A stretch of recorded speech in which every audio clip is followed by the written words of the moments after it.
Okay, good evening, welcome to Rajat chemistry classes. आज हम जिस चैप्टर के बारे में जानने वाले हैं उस चैप्टर का नाम है एमाइंस।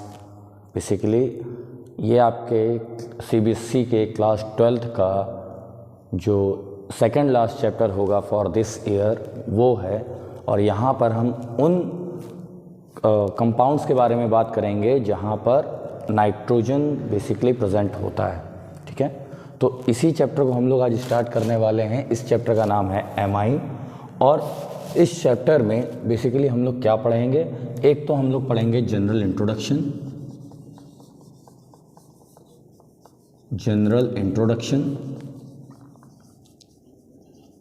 दूसरा आपको पढ़ना है basically where does it use, I mean amines कहाँ यूज़ होते हैं।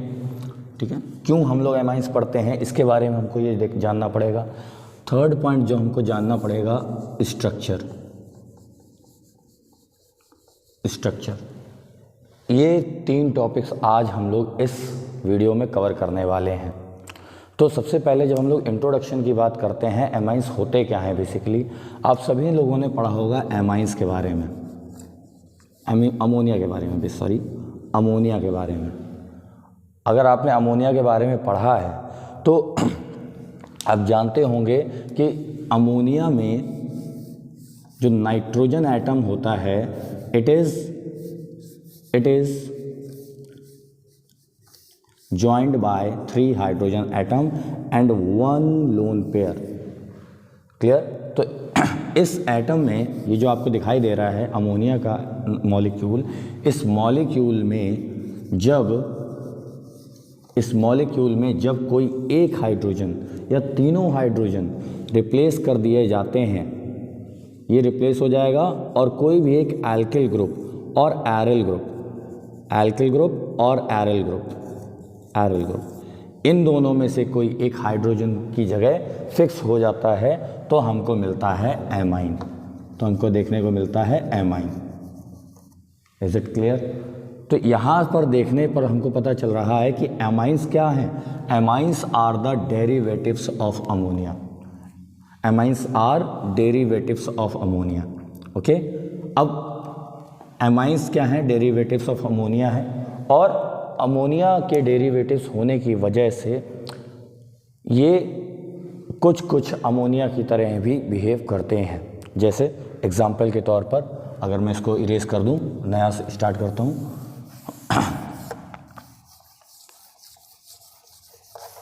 चलिए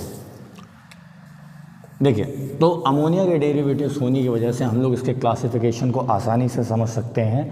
जैसे पहला अगर हम एग्जाम्पल लें, अगर मैंने एक हाइड्रोजन को रिमूव कर दिया है और उसकी जगह कोई भी एक एल्किल ग्रुप लगा दिया है तो ये हमको मिलता है एक एमाइन, और इस एमाइन को कहा जाएगा प्राइमरी और 1 डिग्री एमाइन।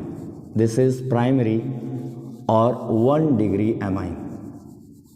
याद रखिएगा, जब किसी अमोनिया के मॉलिक्यूल से 1 हाइड्रोजन को रिप्लेस कर दिया जाता है बाय एल्किल और aryl group, then it is called primary amines.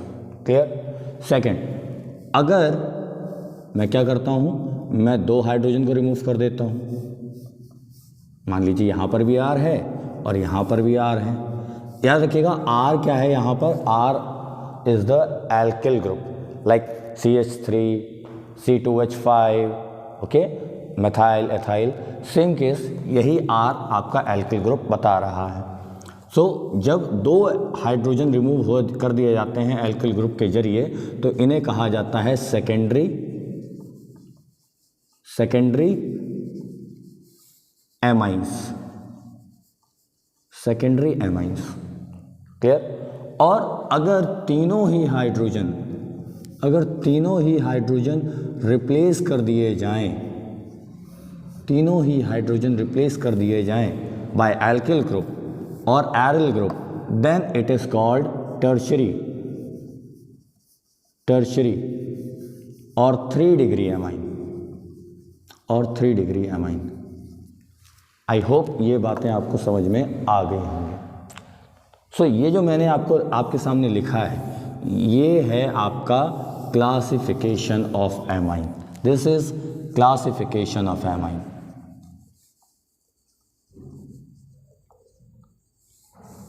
This is classification में हम लोगों ने देखा primary amine, secondary amine, tertiary amine.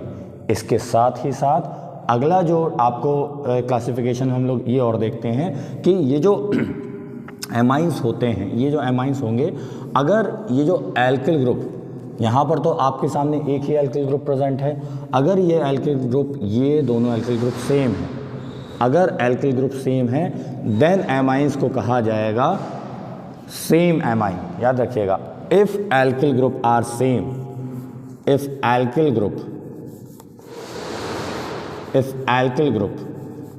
Are और एरिल ग्रुप,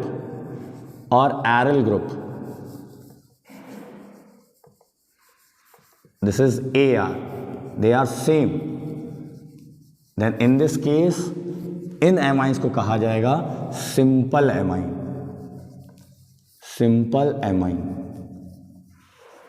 ठीक है। अगर एल्किल ग्रुप सेम नहीं हुए, इफ एल्किल ग्रुप्स और aryl group, if alkyl group और aryl groups AR different, they are different, अगर डिफरेंट हुए तो क्या होगा, अगर डिफरेंट होते हैं तो so then they are mixed amines, they are mixed amines. Clear? ठीक है। तो ये था आपका क्लासिफिकेशन। अगर एक हाइड्रोजन रिमूव होता है बाई एल्किल और aryl group then it is called primary amine. अगर दो हाइड्रोजन रिमूव होते हैं बाई एल्किल और aryl group then it is secondary amine. और अगर तीनों ही हाइड्रोजन रिमूव हो जाते हैं बाई एल्किल और aryl group then it is called tertiary amine. Clear? और अगर सेकेंडरी और टर्शरी एमाइन में जो एल्किल ग्रुप और एरिल ग्रुप लगे हुए हैं दे आर सेम, देन ये जो एमाइंस रहेंगे वो रहेंगे सिंपल एमाइंस। और अगर एल्किल ग्रुप और एरिल ग्रुप डिफरेंट हो गए इन्हें तुरंत कहा जाएगा मिक्स्ड एमाइंस। तो ये था क्लासिफिकेशन ऑफ एमाइंस के बारे में। अब क्वेश्चन मेरा ये है कि हम लोग एमाइंस पढ़ते क्यों हैं, क्या ज़रूरत पड़ती है हम लोग एमाइंस पढ़ने की। तो याद रखिएगा एमाइंस हमारी डेली लाइफ का बहुत ही ज़्यादा इम्पॉर्टेंट पार्ट है। बिकॉज ऐसा होता है कि ये जो एमाइंस हैं, एमाइंस आपका हर जगह एक बहुत ही की रोल प्रेजेंट करते हैं। बिकॉज ये प्रेजेंट होते हैं प्रोटीन में,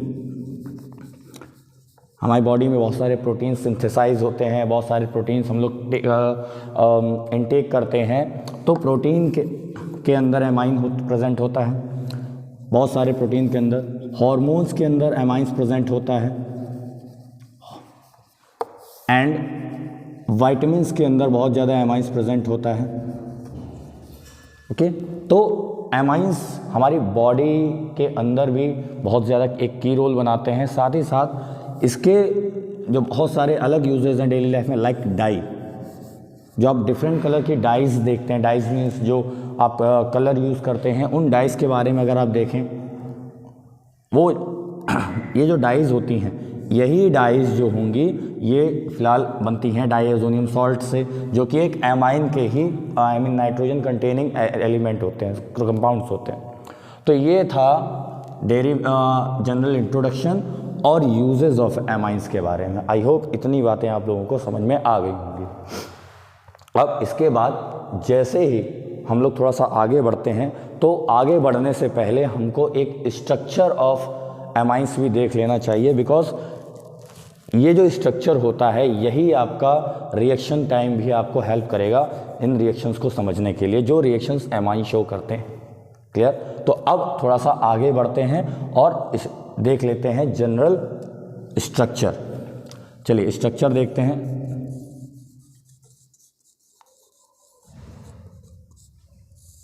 स्ट्रक्चर, जब हम स्ट्रक्चर की बात करते हैं तो मैंने कहा था कि अमोनिया का स्ट्रक्चर बहुत ज़्यादा इंपॉर्टेंट होता है। तो अगर आप अमोनिया का स्ट्रक्चर देखें तो इसका जो शेप होता है this is pyramidal. This is pyramidal. आपने पिरामिड देखा ही होगा, तो पिरामिडल शेप होता है इसका, और साथ ही साथ वन लोन पेयर प्रेजेंट होता है ऑन नाइट्रोजन एटम। क्लियर?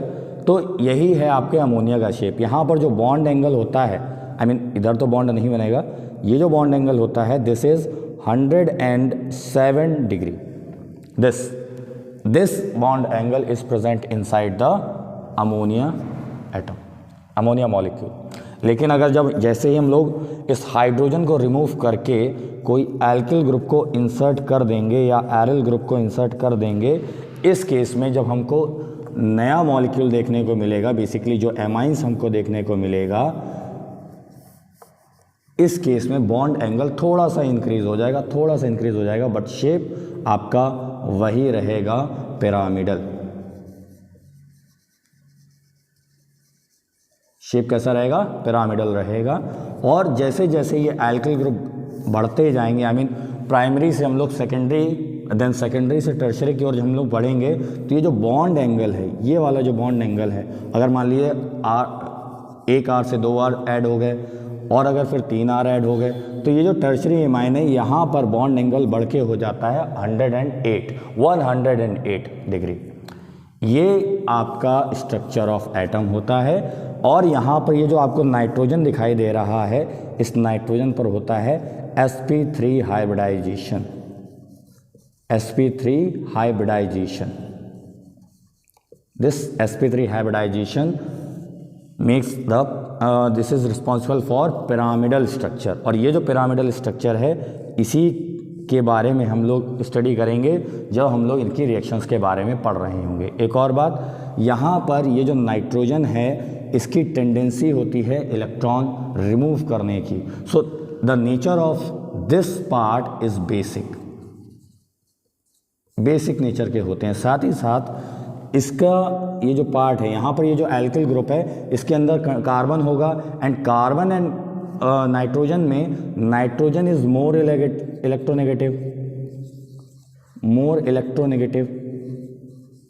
ये जो मोर इलेक्ट्रोनेगेटिविटी है नाइट्रोजन की, दैट इज वाई अगर बाय चांस बॉन्ड क्लीवेज होता है यहाँ से या यहाँ से, किसी भी जगह से अगर बॉन्ड क्लीवेज होगा, उस केस में ये जो नाइट्रोजन है, it will take the final electrons of the part carbon.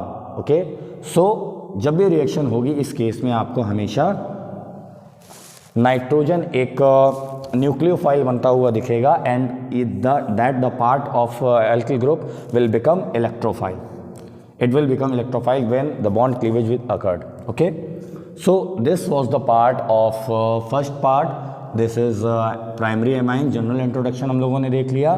Then हम लोगों ने देख लिया इसके क्लासिफिकेशंस, साथ ही साथ यूजेस ऑफ एमाइंस में देख लिए, जो कहाँ कहाँ यूज़ होते हैं। मैंने बताया ये प्रोटीन्स में प्रेजेंट होते हैं। जब हम लोग बायोमोलिक्यूल्स में पढ़ेंगे तब इनके बारे में भी पढ़ेंगे। विटामिन्स में भी यूज़ होते हैं, इन विटामिन्स के बारे में भी पढ़ना है। तो जब इनके बारे में पढ़ेंगे तो हमको एमाइंस की जो मेन ज़रूरत होती है, मेन स्टडी करने की नीड होती है, वो हमको पता चलेगी। साथ ही साथ बहुत सारे कंपाउंड्स होते हैं जो नाइट्रोजन कंटेनिंग होते हैं। जैसे मैंने बताया एक डाई जो कि डिफरेंट कलर्स में यूज़ होती हैं, कलर्स के लिए यूज़ किया जाता है, अलग अलग चीज़ें मिलाने के लिए। आपने जो उजाला नाम से एक प्रोडक्ट आता है जिसको हम लोग बेसिकली नील कहते हैं, उसके अंदर भी नाइट्रोजन ही प्रेजेंट होता है। Nitrogen basically that is diazonium salt. Okay, so dye में भी बहुत ज़्यादा यूज़ है। एमाइंस का बहुत ही वास्ट यूज़ है। साथ ही साथ स्ट्रक्चर में अगर देखें तो स्ट्रक्चर में इनका शेप जो होता है दैट इज़ पिरामिडल। और अगर अमोनिया से सारे हाइड्रोजन हटा दिया जाए, बेसिकली इसको अगर टर्शरी एमाइन बना दिया जाए, तो ये जो बॉन्ड एंगल है वो बन के हो जाएगा 108। Clear? And here the hybridization of nitrogen will be sp3। Clear? तो ये इस पार्ट में आज हम लोगों ने जाना। कल के पार्ट में हम लोग सीखेंगे नॉमेनक्लेचर, और साथ ही साथ नॉमेनक्लेचर के बाद इनके नेम लिखना भी सीखेंगे, कैसे हम लोग नेम डिसाइड करते हैं कंपाउंड्स के, ड्रग्स में। ठीक है, तो इन सभी में सारी चीज़ें हम लोग आगे बात करेंगे। साथ ही साथ जो उसका नेक्स्ट पार्ट आएगा उसमें हम लोग सीखेंगे इसका प्रोडक्शन, कैसे इसको प्रिपेयर किया जाता है in lab and by various reactions, और साथ ही साथ उसके यूजेस एंड उसके फिज़िकल एंड केमिकल प्रॉपर्टीज़ के बारे में। तो आज की क्लास में इतना ही रखते हैं। Okay, thank you and good night.